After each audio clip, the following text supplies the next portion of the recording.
coordinador docente y director académico de la Asociación Peruana de Análisis Existencial y Logoterapia y cofundador y coordinador de la Sociedad Peruana de Psicoterapia.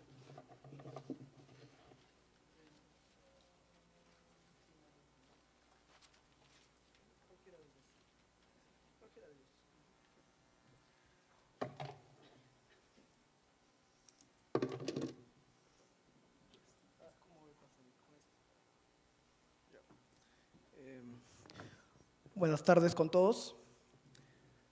Voy a tratar de llegar lo más lejos que pueda con la propuesta. No sé si voy a poder hacerlo porque es mucha información, pero en caso de que no pueda terminarlo, hay un tríptico que es este negro, donde se explica algunos conceptos de la propuesta de la institución.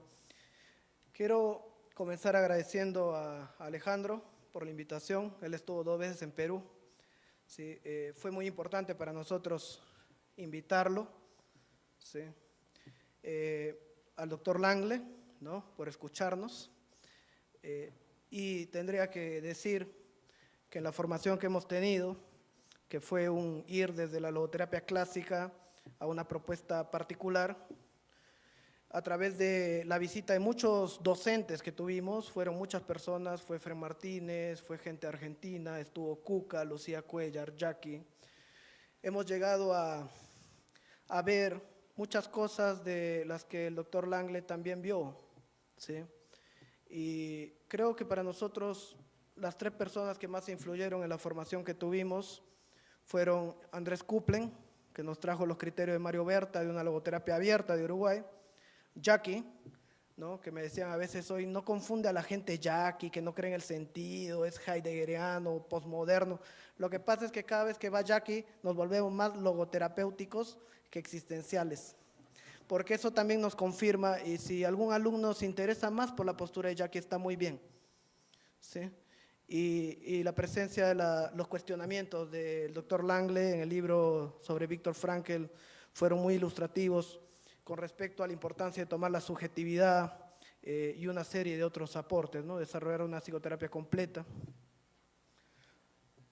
De inicio están invitados al congreso del próximo año, que se va a llamar Logoterapia más allá del sentido.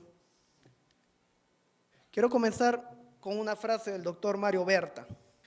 Dice en uno de sus libros: todo conocimiento que se pretende nuevo tiene antecedentes específicos y se desarrolla como las ramas de un árbol a partir de sus raíces. Tener en cuenta estas raíces inmediatas y directas constituyen no solo una exigencia ética, sino también un acto de coherencia científica. En realidad somos siempre hijos de un conocimiento anterior. Como decía Enrique, yo no podría estar acá si no es a través de mis padres y a través de mis abuelos. Incluso cuando yo no pasé por la logoterapia, de frente pasé por el análisis existencial, Viktor Frankl es una raíz que no podemos cortar. Ningún árbol puede dar frutos si no es teniendo sus raíces. Y quisiera también traer a la presencia a Frankl. No estaríamos acá si no fuera por él, quizás sí, quizá no, pero es parte de la historia. Y soltar al maestro. Frankl ya no está presente. Frankl ya no está presente, pero siempre va a estar, como él decía, en el cimiento del nacimiento de la logoterapia, como cuando se refería a Freud, que va a ser el cimiento de la psicoterapia, ¿sí? Creo que es importante reconocer con respeto a Frankl, más allá de las limitaciones que haya tenido, de los conflictos que hayan surgido, creo que es importante. Algunas aclaraciones.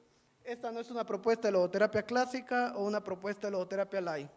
Es una propuesta de logoterapia abierta que intenta tener una aplicación clínica. No es la logoterapia, es una propuesta de un grupo de logoterapeutas, ¿sí? O sea, no vamos a hablar nada sobre la logoterapia. Vamos a hablar de nuestro enfoque, nuestra forma de verla, nuestra forma de ir yendo construyendo, ¿sí? Y no es una propuesta que sea mejor o peor, es una propuesta que surgió en Perú. Es una propuesta abierta, no está terminada, es perfectible, siempre está en construcción. Y Sí, de Frankel a Langley es un desarrollo importante, pero yo creo que hay otros desarrollos, no solo el de Frankel a Langley. También he visto, por ejemplo, al Pachola, Lucas, Belantoni, Efren Martínez, Patricio Ovejas. Hay mucha gente que está desarrollando, quizá no con la precisión, con la profundidad, pero sí hay un desarrollo. Algo de lo que tomo conciencia yo es que al no haber algo sistematizado, al no haber un método en la logoterapia clásica, eso también despierta la creatividad, la unicidad de ser diferentes. Y encontramos que a veces nos parecemos menos a los logoterapeutas que a los analistas existenciales. ¿No? Que encontramos, por ejemplo, logoterapeutas que son muy cognitivos o técnicos, pero que también hacen logoterapia. Es una forma de logoterapia, es una forma de desarrollo. Decir que la logoterapia es solo una logoterapia clásica es un error porque niega los desarrollos posteriores y deja fuera a muchas personas que sí tratan de hacer una psicoterapia basada en la logoterapia. Decir que la logoterapia es solo consejería es dejar a mucha gente fuera. Muchos logoterapeutas hacen solo consejería, pero hay muchos logoterapeutas que hacen psicoterapia. Decir que la logoterapia se centra solo en el sentido es referirse a un tipo de orientaciones de logoterapia clásico light con las cuales muchos de los logoterapeutas no estamos de acuerdo. Hablar de logoterapia y criticarla sin leer a Frankel a profundidad es poco serio. Hay que leer a Frankel, hay que comprenderlo. No hay que ganarle a nadie, no hay que demostrar que un método es mejor que el otro. Es importante aprender a dialogar y alcanzar esta unicidad en la diversidad de la que hablaba Víctor Frankl. Nuestra propuesta se aleja de la logoterapia clásica, las propuestas que planteó el doctor Lisle. Es una psicoterapia que pretende ser completa, aunque ninguna es totalmente completa, y se basa teóricamente en el análisis existencial y logoterapia de Víctor Frankl y a nivel metodológico en la fenomenología. Se enmarca dentro de una orientación abierta hacia su evolución y diálogo con otras escuelas y los nuevos paradigmas. Es una psicoterapia moderna que se basa en el diálogo con los paradigmas actuales. No es una logoterapia que habla frente a un Adler, a la segunda escuela, a la primera escuela. Es una psicoterapia que pretende relacionarse con las neurociencias, con la psicología positiva, las terapias de tercera generación, las terapias existenciales contemporáneas. Y es una propuesta integrativa que no es ecléctica. Quiero hacer una diferenciación acá. El eclecticismo etimológicamente viene de dos raíces que son ec o es, que se refiere a algo externo, y lectos, que es lo escogido, lo leído. Por lo tanto, el eclecticismo sería lo escogido desde afuera, lo seleccionado desde afuera. Es poder tomar algo de otro enfoque externamente. En cambio, integrar viene de integrare, que es reconstruir o volver a ser algo íntegro. Hay una gran diferencia entre una propuesta ecléctica y una propuesta integrativa. Nos centramos en nuevos paradigmas. No lo voy a desarrollar, tiene que ver con lo que habla Gabriel. Pasar, por ejemplo, del paradigma general al personal, de reduccionista al holista. Es una serie de cambios de postura con respecto a las ciencias. Estos son algunos de los modelos terapéuticos actuales, hay muchos, existenciales, humanistas, no convencionales, sistémicos, psicodinámicos, conductuales. Y estos son los autores en la bibliografía que han planteado la idea de una psicoterapia integrativa. ¿Sí? Habría que destacar a Dollar y Miller, que empezaron a hacer unas comparaciones sobre los puntos en común del modelo cognitivo-conductual y el psicoanálisis en 1950.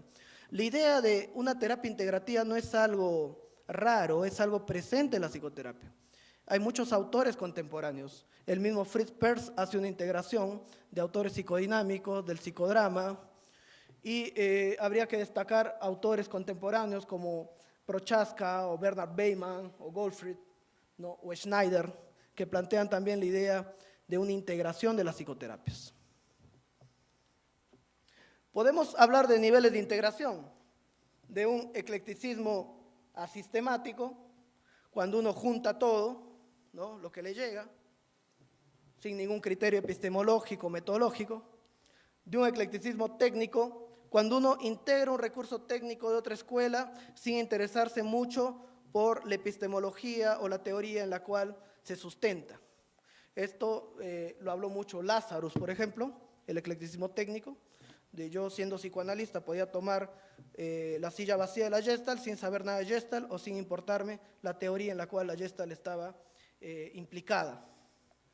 El eclecticismo teórico sería un intento de tratar de conciliar no solamente la técnica, sino la cosmovisión y la teoría en la cual la técnica se sustenta. Hay autores contemporáneos como Goldfried o Beyman que hablan de un eclecticismo de factores comunes, o Safran. Empezaron a ver que los resultados y el éxito de la psicoterapia no tenía que ver con el enfoque o las teorías, sino con aspectos en común de la psicoterapia, como, por ejemplo, la relación terapéutica o la alianza terapéutica. Y entonces empezaron a ver la posibilidad de hacer integraciones, pero a partir de los elementos comunes de un modelo terapéutico. Y empezaron a ver, por ejemplo, la posibilidad de integrar aspectos cognitivo-conductuales para la reestructuración cognitiva y la modificación conductual, de elementos psicodinámicos para el análisis y elaboración de la transferencia y contratransferencia, de elementos experienciales para el trabajo con las emociones, y empezaron a desarrollar una lista de competencias o aspectos comunes a los cuales ajustaban las teorías y las técnicas. Pero quisiera plantear una mirada que es la que más me gusta, que es la mirada del integracionismo, ¿no?, como la revisión de la epistemología, una revisión que no solo implica la teoría, sino una reflexión sobre el mundo, la realidad, el ser humano, la salud y la enfermedad. Una revisión sobre la filosofía en la cual se sustentan los métodos. Frankl decía ya que no existe una psicoterapia sin una visión del mundo o una visión del ser humano. Entonces, empezar a integrar implica empezar a revisar la visión de ser humano, de salud, de enfermedad, de la realidad que tienen los diversos enfoques. Y habrán elementos de un enfoque que no sean coherentes con la epistemología de la logoterapia o del análisis existencial de Frankl. ¿Sí? Y tendremos que saber qué cosas descartar y qué cosas tomar. Sin embargo, creemos que no es suficiente un integracionismo teórico, ¿no? Si es suficiente, creo, Jalón ya decía en 1984, que la logoterapia era un conjunto de intentos improvisados para ayudar al paciente a detectar sus significados.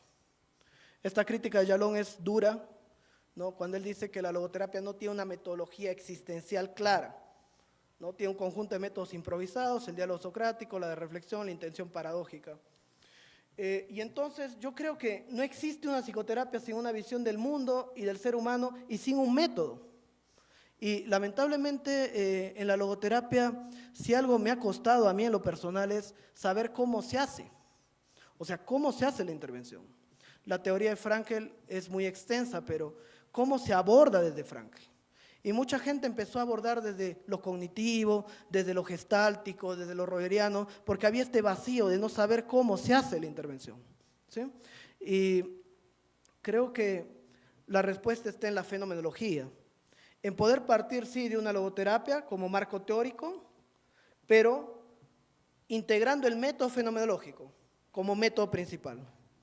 Y entonces nosotros tenemos una psicoterapia nueva, basada en una teoría vieja, que es la de Frankl, y en un método que es muy viejo, que es la fenomenología. No estamos inventando nada nuevo. Estamos tomando el método fenomenológico para tener un método coherente con la teoría de Frankl. Voy a hablar de una metáfora del rompecabezas como integración. Integrar sería como armar un rompecabezas, y a veces hay gente que intenta armar el rompecabezas sin el tablero, sin tener una visión clara de la realidad, el ser humano, una cosmovisión, y empieza a poner fichas de lo que fuera. También a veces hay gente que intenta poner fichas más grandes, ¿no?, que el tablero. Cuando tratamos de, por ejemplo, poner el modelo biológico dentro, ¿no?, mejor dicho, la logoterapia dentro de un modelo cognitivo-conductual, estamos tratando de adaptar una cosmovisión que es más reducida, ¿no?, una pieza que es más grande a una cosmovisión, una epistemología que es más reducida. Sería como tratar de meter DF en Jalisco, ¿no? Entonces yo no puedo meter una mirada del hombre, la realidad que es amplia, ¿sí?, en una cosmovisión biologista. Y creo que ese es el plus de la logoterapia, tiene una visión tan amplia de la realidad del ser humano que permite introducir otros enfoques dentro de lo psicofísico. Creo que eso es importante. Harman decía, lo macro sostiene lo micro, lo superior contiene lo inferior, pero no viceversa. Una epistemología que abarque lo trascendente, lo no ético, lo existencial, puede sostener una mirada neurocientífica, neurobiológica, pero sin caer en ese reduccionismo. A veces armamos solo una parte del tablero. Bueno, yo voy a integrar solamente el cognitivo-conductual y esto, pero esto no. Y a veces dejamos una pieza. Y la pieza que más se ha dejado de lado es esta pieza de lo espiritual, de lo existencial. Y tenemos propuestas biopsicosociales, pero que dejan aún un espacio vacío. Entonces entramos a los tipos de integración que pueden haber. Puede haber una integración intraparadigmática, cuando yo, por ejemplo Jackie, integro a Vince Banger, a Amy Van Dursen, a Spinelli, ¿no? A Rollo May, pero no integro, por ejemplo, a Albert Ellis porque está en otro paradigma, o cuando un cognitivo conductual integra, ¿no? Digamos, a Albert Ellis, a Beck, a Lazarus, pero no voy a integrar a Rogers, ¿no? o a Spinelli o a Langley porque no es el paradigma. Y encontramos muchas integraciones a nivel intraparadigmático. Escuelas que han ido integrando escuelas del mismo paradigma.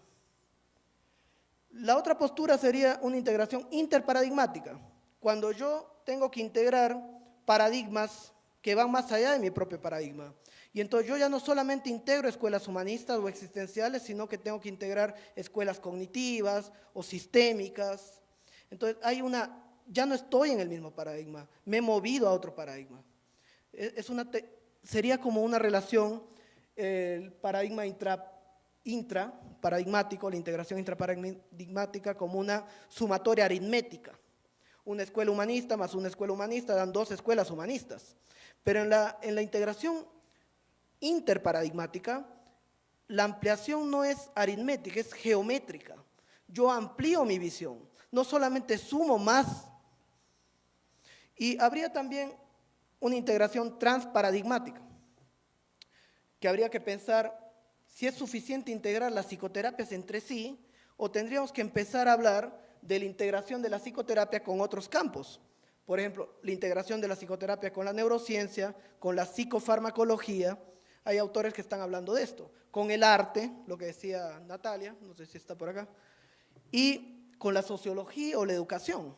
O sea, ¿es suficiente la integración psicoterapéutica entre escuelas o hay que integrar la psicoterapia con otros campos?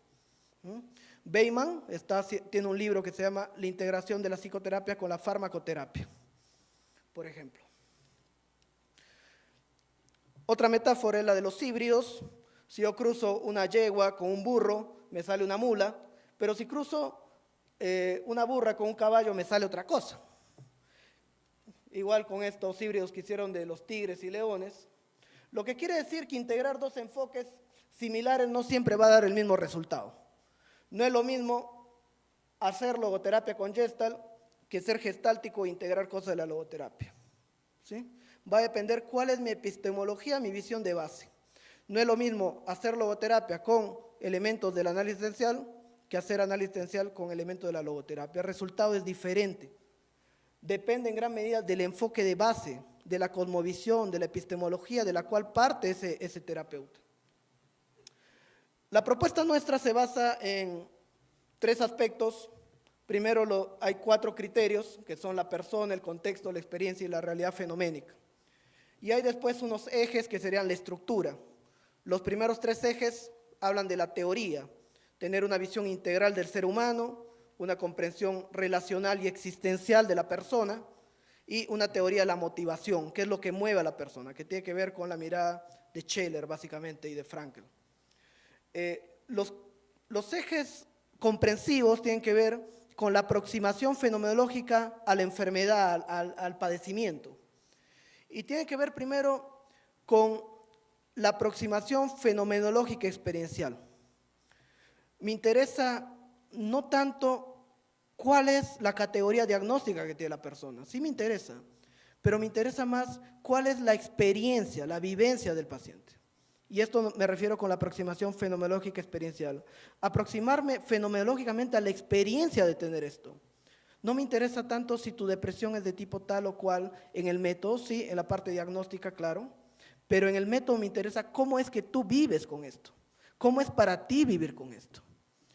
La segunda aproximación es la aproximación etiológica dimensional, que tiene que ver con la propuesta de Frankel en teoría y terapia de neurosis, y tratar de ver en cuál de estas dimensiones se origina predominantemente el problema de esta persona. Esta depresión es más somatógena, es más psicógena, es más noógena, y eso se hace a través de la entrevista y la evaluación, no se hace a través de las pruebas.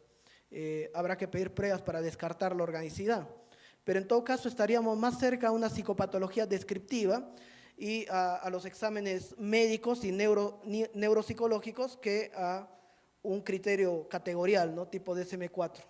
Estaríamos más en una psicopatología más descriptiva. El otro concepto, el otro eje, voy a ver si los pongo acá. Bueno, no están. El otro eje tiene que ver con la mirada sistémica interaccional.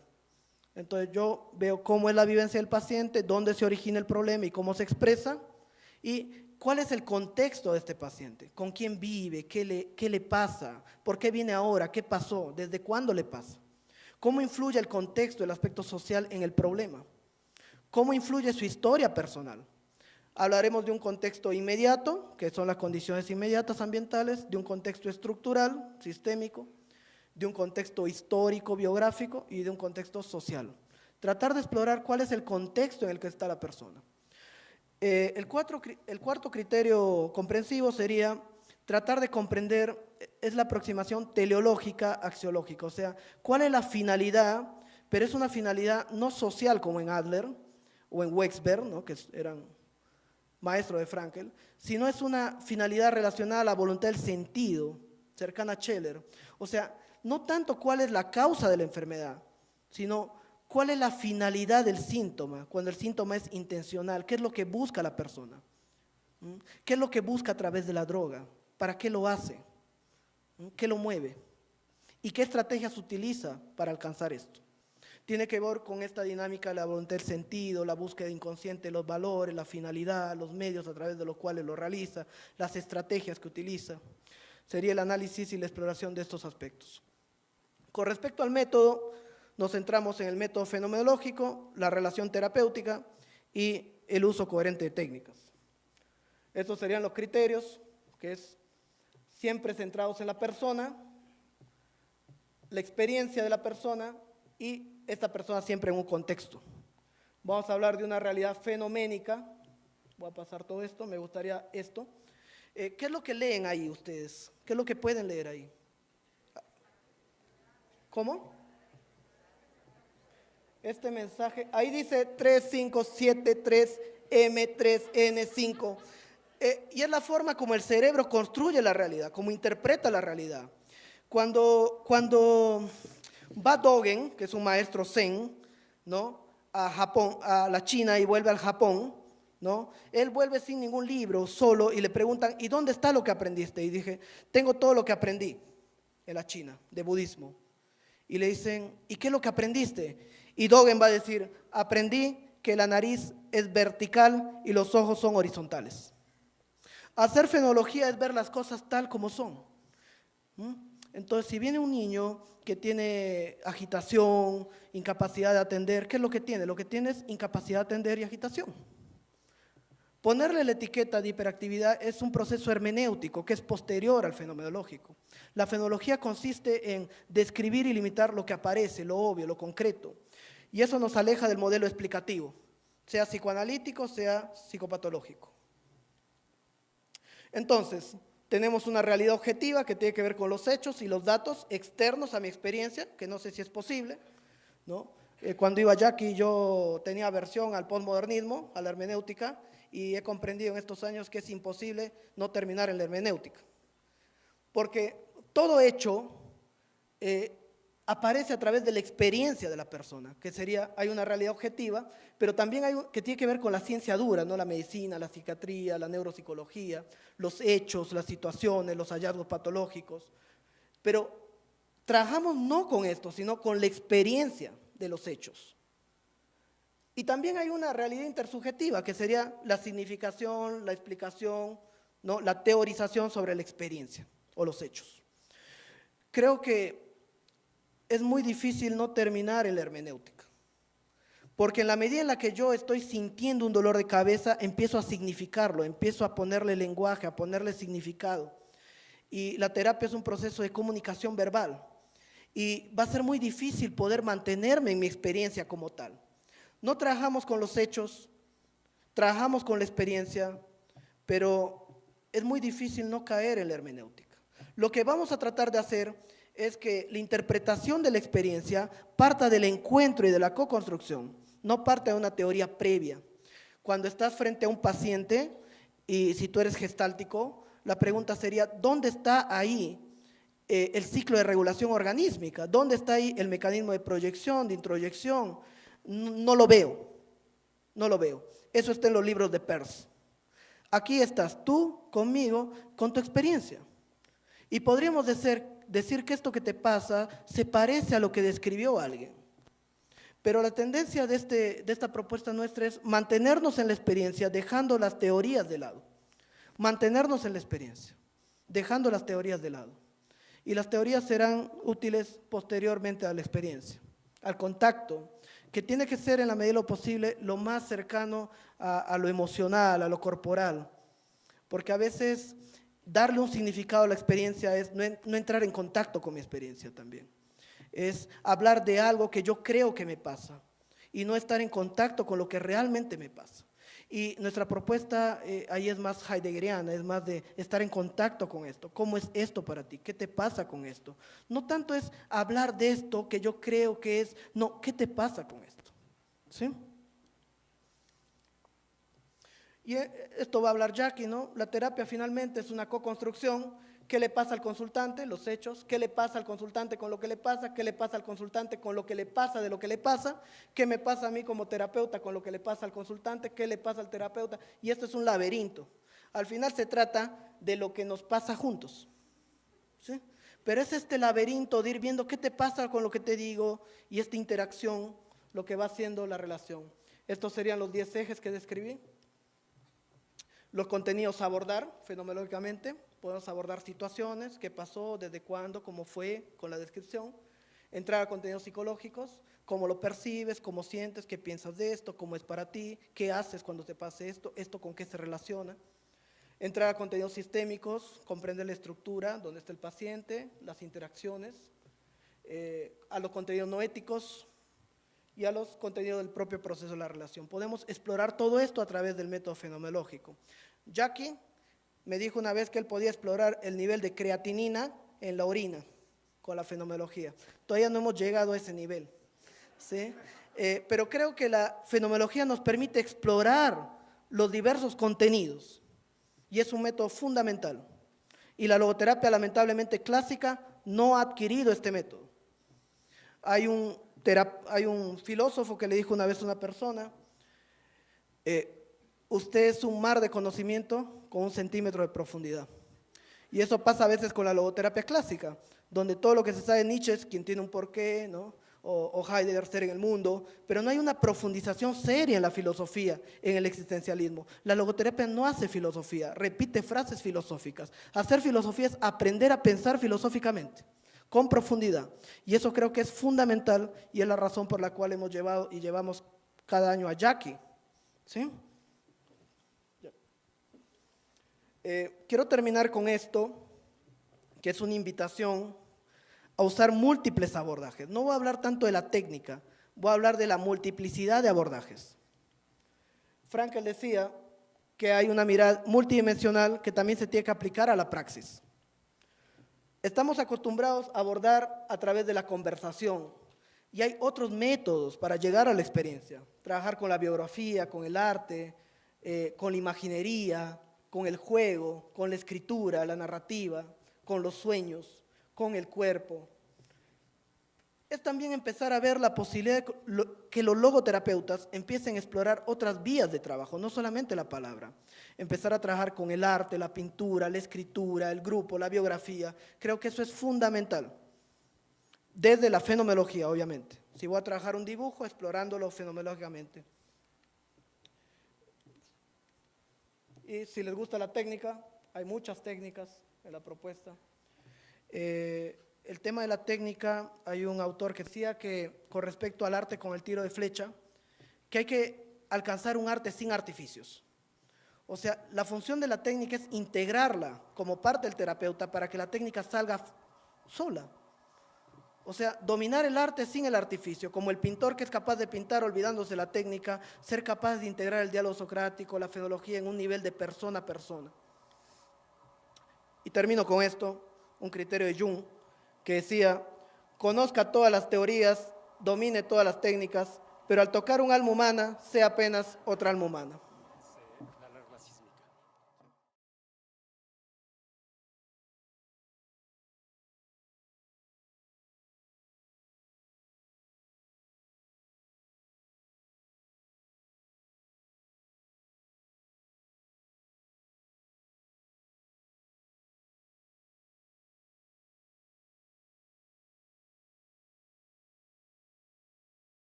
invitarlo, ¿sí? Al doctor Langle, ¿no? Por escucharnos. Y tendría que decir que en la formación que hemos tenido, que fue un ir desde la logoterapia clásica a una propuesta particular, a través de la visita de muchos docentes que tuvimos, fueron muchas personas, fue Fren Martínez, fue gente argentina, estuvo Cuca, Lucía Cuellar, Jackie. Hemos llegado a ver muchas cosas de las que el doctor Langle también vio, ¿sí? Y creo que para nosotros las tres personas que más influyeron en la formación que tuvimos fueron Andrés Kuplen, que nos trajo los criterios de Mario Berta de una logoterapia abierta de Uruguay, Jackie, ¿no? Que me decían a veces hoy, no confunde a la gente Jackie, que no cree en el sentido, es heideggeriano, posmoderno. Lo que pasa es que cada vez que va Jackie nos volvemos más logoterapéuticos que existenciales, porque eso también nos confirma, y si algún alumno se interesa más por la postura de Jackie está muy bien, ¿sí? Y la presencia de los cuestionamientos del doctor Langle en el libro sobre Viktor Frankl fueron muy ilustrativos con respecto a la importancia de tomar la subjetividad y una serie de otros aportes, ¿no? Desarrollar una psicoterapia completa. De inicio están invitados al congreso del próximo año, que se va a llamar Logoterapia más allá del sentido.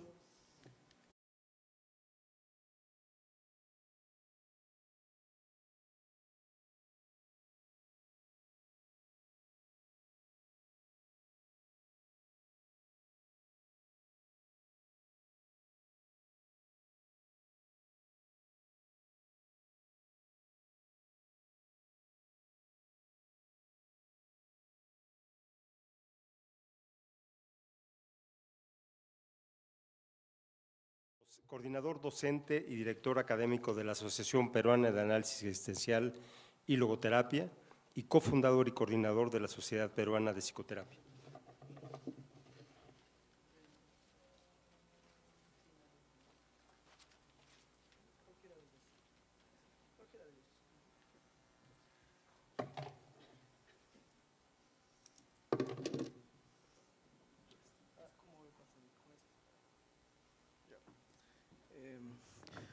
Buenas tardes con todos.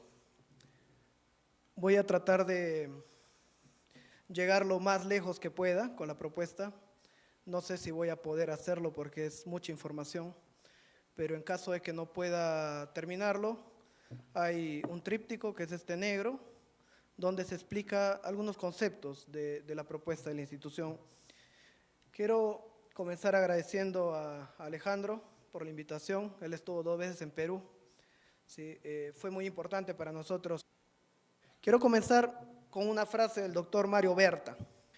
Dice en uno de sus libros, todo conocimiento que se pretende nuevo tiene antecedentes específicos y se desarrolla como las ramas de un árbol a partir de sus raíces. Tener en cuenta estas raíces inmediatas y directas constituyen no solo una exigencia ética, sino también un acto de coherencia científica. En realidad somos siempre hijos de un conocimiento anterior. Como decía Enrique, yo no podría estar acá si no es a través de mis padres y a través de mis abuelos. Incluso cuando yo no pasé por la logoterapia y de frente pasé por el análisis existencial, Viktor Frankl es una raíz que no podemos cortar. Ningún árbol puede dar frutos si no es teniendo sus raíces. Y quisiera también traer a la presencia a Frankl. No estaríamos acá si no fuera por él, quizás sí, quizá no, pero es parte de la historia. Y soltar al maestro. Frankl ya no está presente. Frankl ya no está presente, pero siempre va a estar, como él decía, en el cimiento del nacimiento de la logoterapia, como cuando se refería a Freud, que va a ser el cimiento de la psicoterapia, ¿sí? Creo que es importante reconocer con respeto a Frankl, más allá de las limitaciones que haya tenido, de los conflictos que hayan surgido, creo que es importante. Algunos, pero que también hacen logoterapia, es una forma de logoterapia, es una forma de desarrollo. Decir que la logoterapia es solo una logoterapia clásica es un error, porque niega los desarrollos posteriores y deja fuera a muchas personas que sí tratan de hacer una psicoterapia basada en la logoterapia. Decir que la logoterapia es solo consejería es dejar a mucha gente fuera. Muchos logoterapeutas hacen solo consejería, pero hay muchos logoterapeutas que hacen psicoterapia. Decir que la logoterapia se centra solo en el sentido es referirse a un tipo de orientaciones de logoterapia clásica o light, con las cuales muchos de los logoterapeutas no estamos de acuerdo. Hablar de logoterapia y criticarla sin leer a Frankel a profundidad es poco serio. Hay que leer a Frankel, hay que comprenderlo. No hay que ganarle a nadie, no hay que demostrar que un método es mejor que el otro. Es importante aprender a dialogar y alcanzar esta unicidad en la diversidad de la que hablaba Víctor Frankl. Nuestra propuesta se aleja de la logoterapia clásica, las propuestas que planteó el doctor Lisle. Es una psicoterapia que pretende ser completa, aunque ninguna es totalmente completa, y se basa teóricamente en el análisis existencial y logoterapia de Víctor Frankl y a nivel metodológico en la fenomenología. Se enmarca dentro de una orientación abierta hacia su evolución y diálogo con otras escuelas y los nuevos paradigmas. Es una psicoterapia moderna que se basa en el diálogo con los paradigmas actuales. Unas aclaraciones. Esta no es una propuesta de logoterapia clásica o una propuesta de logoterapia light. Es una propuesta de logoterapia abierta que intenta tener una aplicación clínica. No es la logoterapia, es una propuesta de un grupo de logoterapeutas, ¿sí? O sea, no vamos a hablar nada sobre la logoterapia, vamos a hablar de nuestro enfoque, nuestra forma de verla, nuestra forma de ir yendo construyendo, ¿sí? Y no es una propuesta que sea mejor o peor, es una propuesta que surgió en Perú. Es una propuesta abierta, no está terminada, es perfectible, siempre está en construcción. Y sí, de Frankl a Langley es un desarrollo importante, pero yo creo que hay otros desarrollos. No solo el de Frankl a Langley, también he visto, por ejemplo, al Pachola, Lucas, Belantoni, Efrén Martínez, Patricio Ovejas. Hay mucha gente que está desarrollando, quizá no con la precisión, con la profundidad, pero sí hay un desarrollo. Algo de lo que tomo conciencia yo es que al no haber algo sistematizado, al no haber un método en la logoterapia clásica, eso también despierta la creatividad, la unicidad de ser diferentes. Y encontramos que a veces nos parecemos menos a los logoterapeutas que a los analistas existenciales. ¿No? Que encontramos, por ejemplo, logoterapeutas que son muy cognitivos o técnicos,